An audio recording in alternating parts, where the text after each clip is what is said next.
Ce grand magasin avait 3 règles. Premièrement, les employés devaient porter des uniformes une taille en dessous, car ce n'est qu'en mettant leur silhouette en valeur qu'ils pouvaient mieux vendre les produits. Deuxièmement, les employés n'avaient pas le droit d'utiliser les toilettes des clients, les ascenseurs ni les escaliers mécaniques, car cela pouvait mettre les clients mal à l'aise, voire provoquer des plaintes. Troisièmement, et c'était la règle la plus importante, il était absolument interdit de parler des toilettes devant les clients. Lina a été affectée au rayon des produits de luxe au premier étage, et son plus grand rêve était d'acheter ce sac à main exposé dans la vitrine.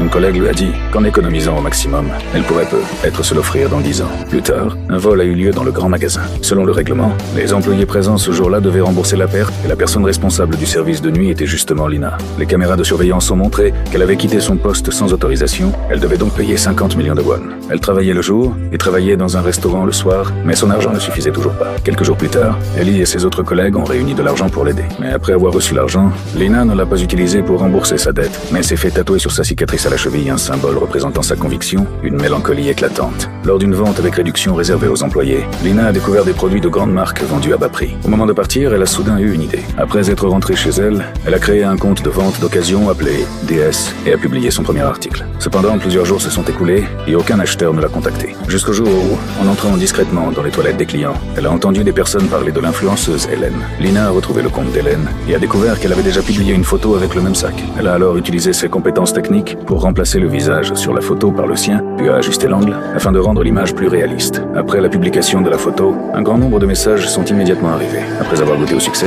Lina a commencé à utiliser secrètement les cartes d'employés de ses collègues et a acheté de grandes quantités de produits grâce aux réductions internes. Elle a rapidement remboursé sa dette de 50 millions de wons et a même acheté le sac à main argenté dont elle rêvait depuis longtemps.